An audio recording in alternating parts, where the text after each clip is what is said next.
Assalamualaikum warahmatullahi wabarakatuh.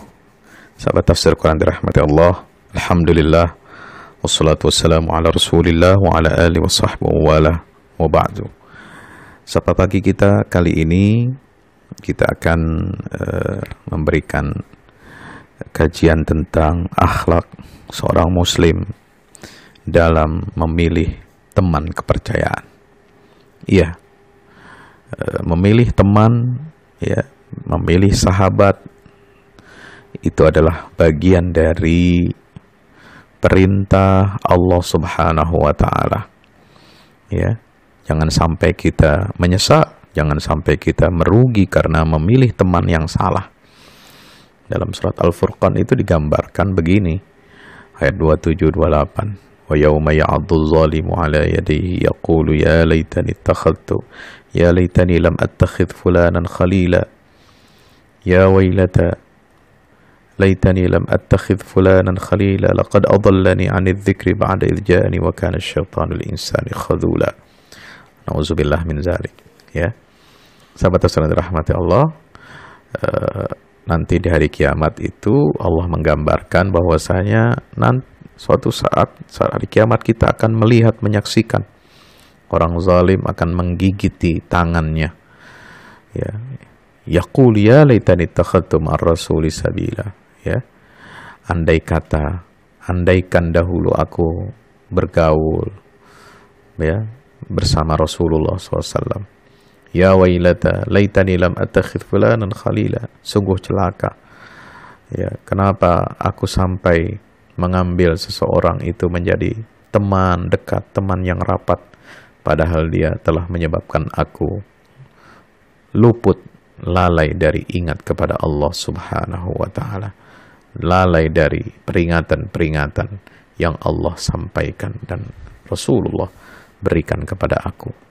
Subhanallah. Disini pentingnya memilih teman kepercayaan. Maka itu sahabat yang dimuliakan Allah Subhanahu wa taala, memiliki teman setia untuk menjadi tempat, ya, di mana kita menaruh kepercayaan, itu adalah merupakan satu keniscayaan bagi orang yang beriman, dan itu adalah tuntunan keimanan kita kepada Allah.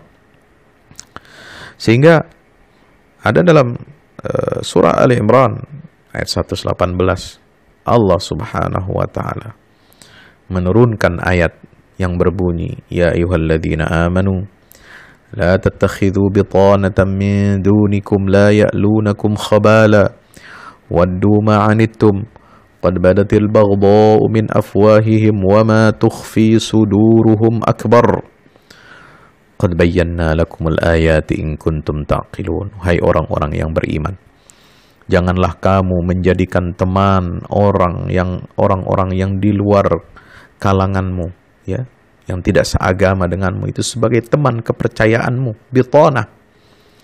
Ya, karena mereka tidak henti-hentinya menyusahkan kamu. La ya'lunakum khabala waddu ma'anitum. Mereka mengharapkan apa? Kehancuran kamu. Sungguh telah nyata qad badatil baghdha'u min afwahim, telah nyata kebencian dari mulut mereka, dan apa yang tersembunyi di hati mereka itu lebih jahat. Sungguh telah kami terangkan kepadamu ayat-ayat kami jika kamu mengerti.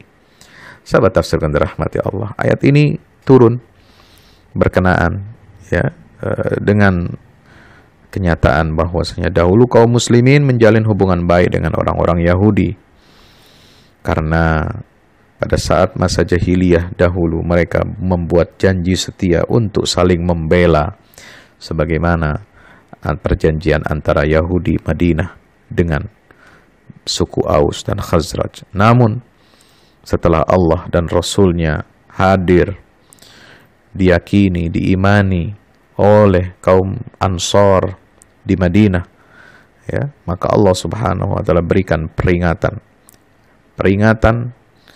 untuk waspada dan hati-hati. Jangan sampai kita menjadikan orang-orang di luar agama kita itu menjadi teman kepercayaan, ya, karena mereka tidak henti-hentinya ingin menimbulkan atau ingin menghancurkan kita. Nauzubillah min zalik. sebagaimana diriwayatkan oleh Imam Ibnu Jarir At-Tabari rahimahullah. Sahabat tafsir Quran yang dirahmati Allah Subhanahu wa taala. Peringatan Allah berikan kepada kita orang beriman agar kita jangan bergaul rapat dengan orang kafir yang telah nyata sifatnya yang buruk.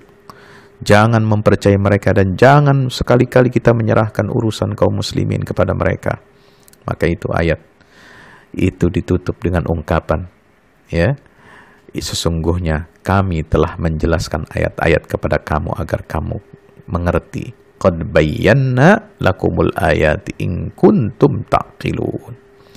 Supaya apa? Supaya orang beriman itu benar-benar mengerti, benar-benar berakal, menyadari tentang sifat-sifat buruk orang kafir. Dan oleh sebab itu tidak sepantasnya mereka dijadikan teman dekat dalam pergaulan. Maka, sahabat Rasul rahmati Allah, orang mukmin dilarang menjadikan orang kafir sebagai teman kepercayaan yang mempunyai sifat yang dinyatakan dalam ayat ini.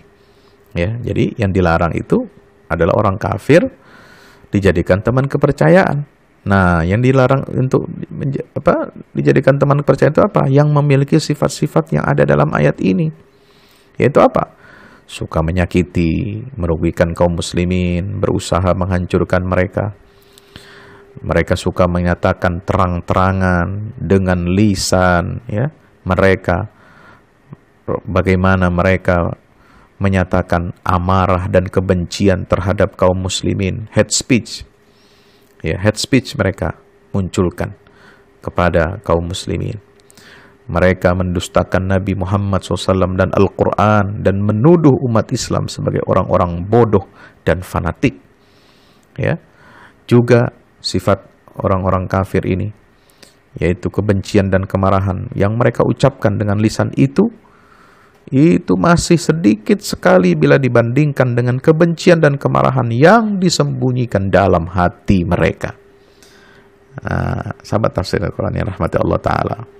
Tetapi apabila sifat-sifat itu telah berubah menjadi sifat-sifat yang baik dan mereka tidak lagi memiliki sifat-sifat yang buruk, membenci, menyakiti, ya, kaum muslimin, ya, kemudian mereka menunjukkan kebaikan, menunjukkan persahabatan yang baik, yang tulus, maka Allah tidak melarang kita untuk bergaul dengan mereka. Ya, bergaul boleh, tapi jangan kita memberikan kepercayaan kepada orang-orang kafir yang memiliki sifat-sifat buruk itu. Kalau bergaul, silahkan. Allah tidak melarangnya.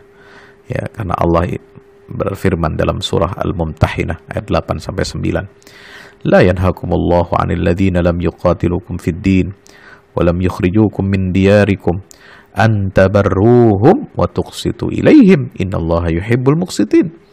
Allah tidak melarang kamu berbuat baik dan berlaku adil terhadap orang-orang yang tidak memerangimu dalam urusan agama. Subhanallah, ya. Dan tidak mengusir kamu dari kampung halaman. Sungguhnya Allah mencintai orang-orang yang berlaku adil. Karena itu banyak ditemui dalam sejarah peristiwa penting yang terkait dengan ahli kitab, seperti apa? Pengkhianatan Yahudi, Bani Qainuqa, Bani Nadir, Bani Quraizah, ya, sampai terjadinya perang Khandaq.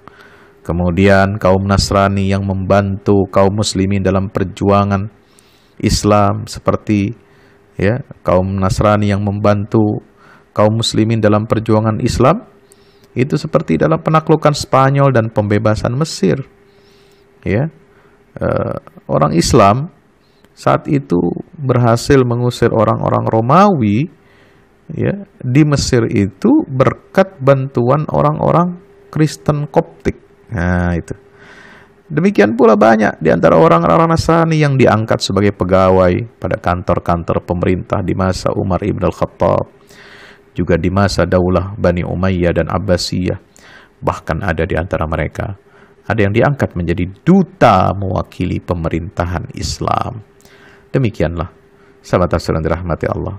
Allah telah menjelaskan ayat-ayatnya kepada kaum muslimin agar diperhatikan dengan sebaik-baiknya dan kita jangan terperosok ke dalam jurang kebinasaan karena ketidakhati-hatian kita dan karena ketidakwaspadaan kita ketika kita berteman akrab dengan orang-orang kafir tersebut. Wallahu a'lam bishawab. Wassalamualaikum warahmatullahi wabarakatuh.